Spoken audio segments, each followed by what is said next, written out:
حسن صاحب، chief justice صاحب نے ریمارکس دیے ہیں کہ 14 مئی کو الیکشن کا فیصلہ واپس نہیں لیں گے. عدالتی فیصلہ واپس لینا حق نہیں ہے، سیاستدان مذاکرے کہا ہے عدلیہ آئین کی تشریح کر سکتی ہے، اسے ری رائٹ نہیں کر سکتی. بلاول بھٹو نے کہا ہے سروں پر بندوق رکھ کر مذاکرات نہیں کرائے جا سکتے. مولانا فضل الرحمان کا کہنا ہے کہ سپریم کورٹ عدالت ہے یا پنچایت. مریم نواز نے کہا ہے کہ بات چیت سیاسی جماعتوں سے ہوتی ہے، دہشت گردوں سے نہیں. اس سب پر آپ کا تبصرہ؟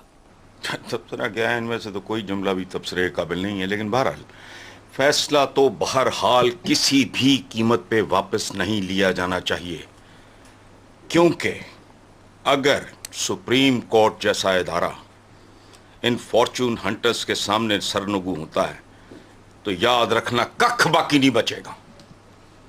آپ کے پلے پہلے بھی کچھ نہیں، نہ اخلاقیات نہ اقتصادیات، ککھ باقی نہیں بچے گا. یاد رکھنا بیرونی حملوں سے افواج پاکستان اور اندرونی حملوں سے عدلیہ ہماری محافظ ہے.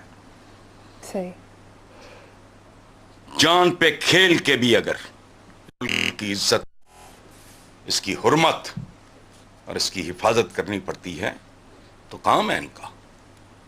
بالکل کسی ہاں اب آؤ وزیر اعظم کیا عدلیہ آئین کی تشریح کر سکتی ہے، اسے ری رائٹ نہیں کر سکتی. دونوں لفظ انگریزی میں بولتے تو بہت جرت ہی نہ پڑتی. دیکھو انٹرپریٹیشن اور ری رائٹ کرنے میں زمین آسمان کا فرق ہے. عدلیہ ری رائٹ نہیں کر رہی، انٹرپریٹ کر رہی ہے. انگریزی کمزور ہو تو دائیں بائیں سے مشورہ کر لینا چاہیے. انٹرپریٹ کا مطلب وہ بالکل نہیں ہے ہرگز لکھنا، نو، یہ مس گائیڈ کرنے والی بات ہے. اچھا باقی رہ گیا یہ بھانمتی کا کنبہ، یہ حلیم کی دیگ، یہ کیا کہتے ہیں، یہ کھچڑی کا دیگچا، پی ڈی ایم جسے کہتے ہیں. تو ان کا اصل مسئلہ ووٹ کا ہے. دیکھو بات سنو، سیکیورٹی کی اس ملک کو کوئی، اس کا مطلب ہے کل کو بوتھا اٹھا کے پاکستان کی سرحدوں کی طرف نکل آئے تو پھر کیا ہوگا؟ سیکیورٹی نہیں. کیا فضول بات کر رہے ہیں. اچھا پیسے نہیں، کیا فضول بات کر رہے ہیں. اصل بات یہ ہے ان کے پاس ووٹ نہیں.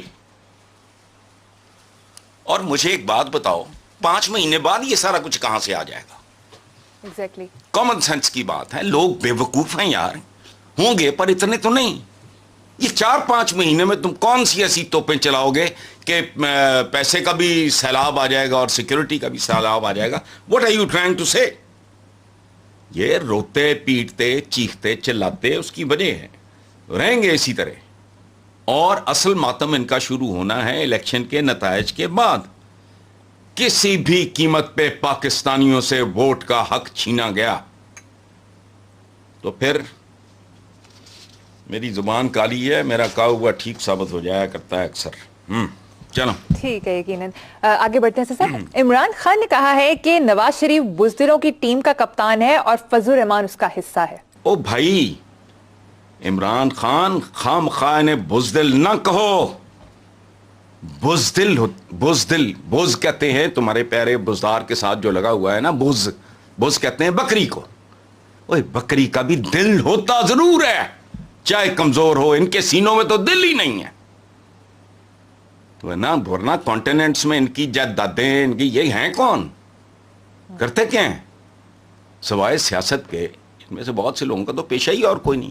نہ ان کی کوئی انڈسٹری ہے، نہ یہ ٹریڈرز ہیں، نہ یہ مینوفیکچررز ہیں. ہاں مینوفیکچرنگ کرتے ہیں، لوگوں کو بیوقوف بناتے ہیں، وہ مینوفیکچرنگ ہے ان کی. اچھا جو بندہ بھاگتا چھپتا پھر رہا ہے، کبھی جدے کبھی ادھر کبھی ادھر جا سکتا ہے سعودی عربیہ، پاکستان نہیں آ سکتا. تو اس سے بڑا نشان رکھا ہوا کیا؟ شیر.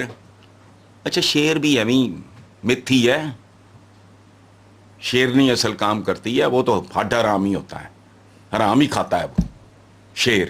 اس لیے بزدل کہنا اچھا نہیں ہے. بزدل کا مطلب ہے کہ میں بزدل ہوں، میرے سینے میں دل ضرور ہے، کمزور صحیح. ان کے سینوں میں تجوریاں ہیں عمران خان صاحب. صحیح. بہرحال ایک نون لیگی نے کہا ہے کہ عمران خان لیڈر نہیں سیلز مین ہے. ایک تو دیکھو ہماری 3 پولیٹیکل پارٹیز ہیں,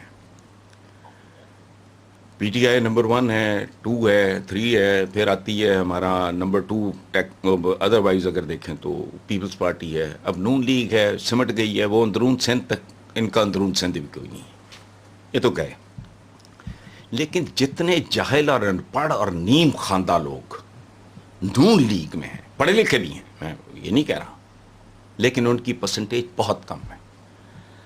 اب یہ جس بھی بے وقوف نے یہ بات کی ہے اس کو یہ نہیں پتا کہ لیڈر دنیا کا سب سے بڑا سیلز مین ہوتا ہے, اسے انگریزی میں کہتے ہیں ڈریم سیلنگ.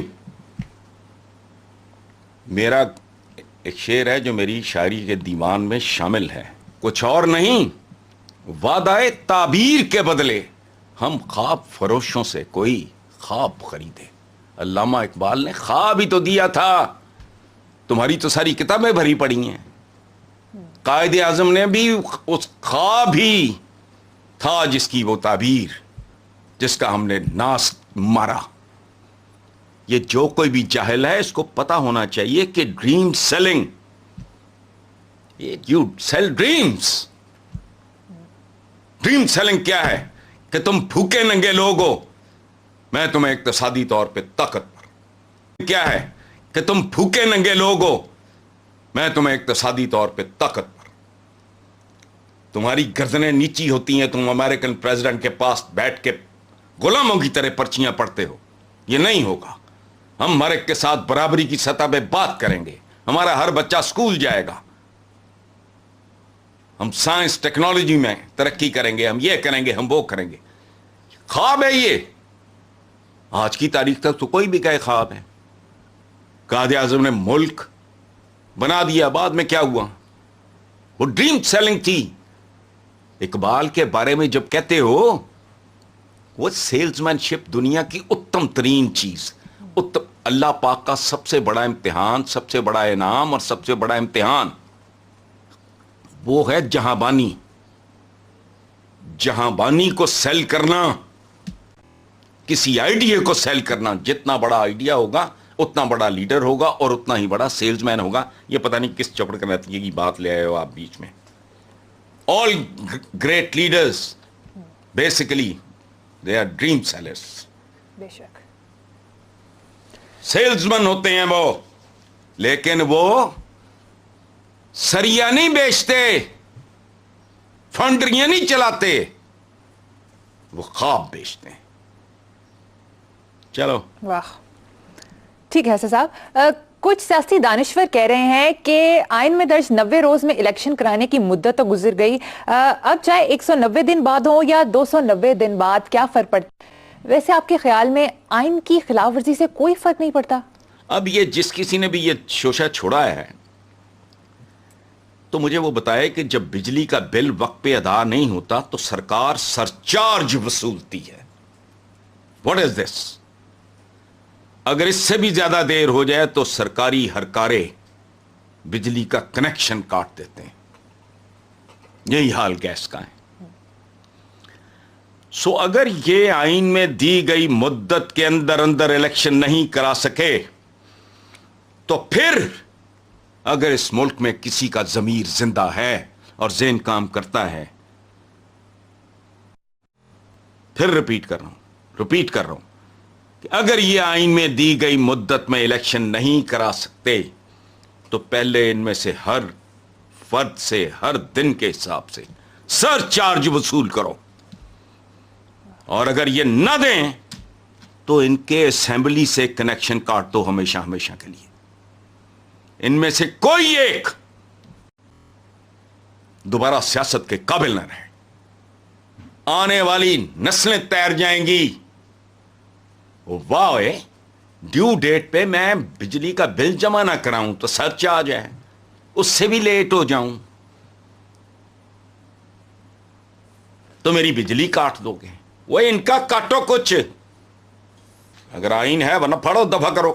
میں تو ویسے اس میں بلیو نہیں کرتا, چونکہ میں نے جب سے ہوش سنبھالا ہے میں نے آئین پہ عمل درآمد ہوتے دیکھا ہی نہیں. اس کی کئی شکوں کا عملاً وجود ہی نہیں ہے, سو مجھے کوئی دلچسپی نہیں ہے. لیکن کوئی شرم حیا تو کرے نا.